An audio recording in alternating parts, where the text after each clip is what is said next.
That brings us to the review and possible approval to appoint a CFC voting delegate. Is there anyone on the board who would like to volunteer for that position? If no one else is interested, I'm already at the conference which will have the actual meeting. So I think it's pretty much wise to have me be the delegate, unless someone else is interested. Can I get a motion to? I have a motion that we dump this on Jim. I got a second. All in favor? Aye. Jim, you're the dumpy. There is some paperwork that we'll need to have you sign to before you leave tonight that we can send and I see. think you have to be away your third child. Okay, that brings us down to K, public comments. We will open the floor for anyone who has a comment. Seeing none, we'll move to board comments. Anyone on the board have any comments they want to make, other than the fact that the board chairman? Just one question, Dennis, it's kind of a comment. I know there's no regulatory or any requirement, for us to have a solar, but is there any other benefit, political or whatever, for us to have that solar plant? Oh, but there's definitely some benefits. We reduce our Nevada power transmission costs. We have a little bit of a source here that we can rely on. It reduces our losses and some other things like that. So there's definitely some benefits to having some solar. The key is finding the right size and the timing of things. So I see solar being part of our future. It's just a matter of how soon can we do it and how big is it going to be. It's going to be full version. Any others? Any other board comments?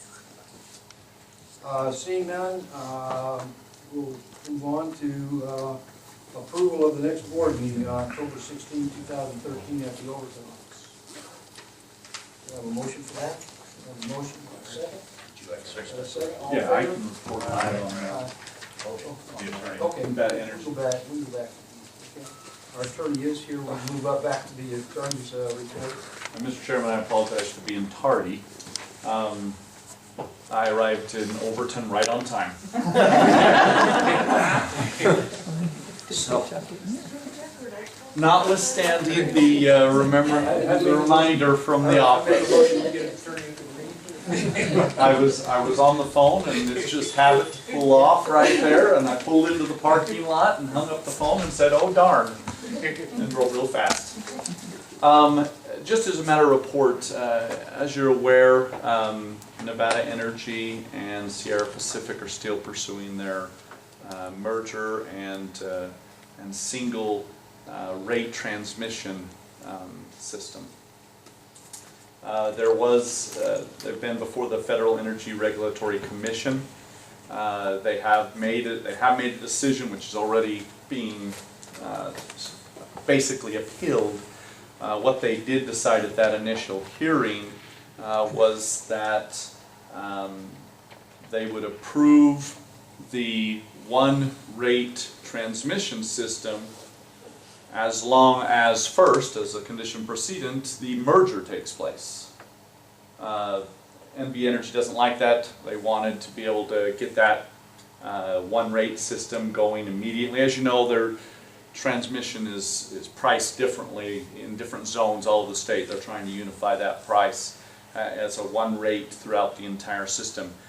They're starting what's it called? A commercial operation called One Nevada Transmission Line Project, so that that will actually run that one rate transmission system. They were hoping to start that quickly, very quickly, and not wait for the actual merger to take place. So they are appealing that decision that it was condition precedent on the merger. I haven't heard if there's been a result yet. Have you? I haven't seen it. Okay. Are we, there are varying rates right now with the existing structure, right?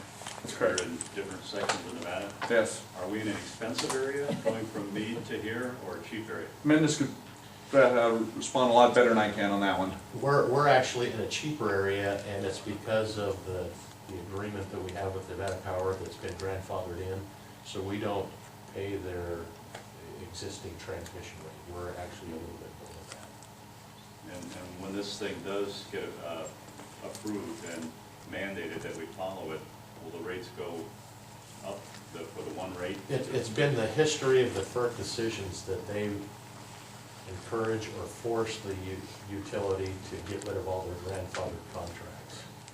So that puts us in jeopardy of being put into a much higher rate.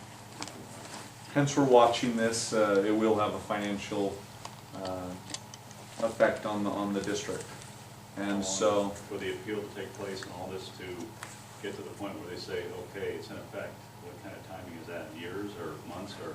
well, it depends. As long as they keep that condition precedent of the merger, it can take some time. Because mergers are not generally quick projects. They are already in a position where they're exchanging documents. I've seen all the financial documents going back and forth between the parties. All their O&M, all the expense sheets, asset sheets, everything's been being exchanged so that they can move that process forward. Again, they didn't want to wait for that to start the one-rate system, but they are at this time. Now, I don't know when the commission could come back on that to have a new hearing and decide what, and they could reverse their position and say, yeah, go ahead, but I don't know that at this point. So the merger could take some time. Anytime you're trying to put two companies together, there's hiccups. It often depends on how badly both sides want it, how much they're willing to cooperate and let their pride down and allow the merger to take place. Our grandfather situation is forever or for a contract period? It's forever. Okay. And what would be ideal is we get some kind of agreement worked out that notwithstanding the merger and the one-rate system, we keep our grandfather system, but that may not be possible. The only way our existing agreement can be changed is if we forego our hydro contract or if FERC makes them change it. Those are the only two things that can change that this time. And the anticipated increase, we know what kind of percent, double or 10%, or if we are forced to go to this one-rate system for the entire state? You know, Delmar and I looked at that when it first came out, and it appeared that our transmission rate could go up anywhere from about $500,000 to a little over $1 million a year.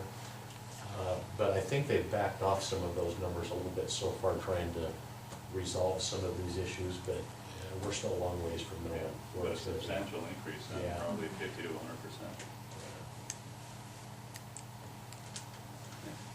I have nothing further. Just in all fairness, I guess we should open it up for the public comment again, since someone may want to comment on that. Seeing none, we will go ahead. Oh, we got one, I'm sorry. Sorry. Didn't mean to ignore you. No, that's fine. My name's Gay Stockman. I'm the CEO of the Mesquite Regional Business. And while I'm not going to comment necessarily on your attorney's comment, I do want to make a comment about the benefits. So I can only speak from economic development. What we really would like to see is long, sustainable, affordable power for this area, because that's to our benefit. You know, so I just want to encourage you to continue to take a look at your options, and we support the efforts. Thank you. Thank you. That, we got the approval on the board meeting, so it's going to be October 16, 2013. We do have some issues that we need to be in executive session on, as I understand it, so I need a motion to go into executive session.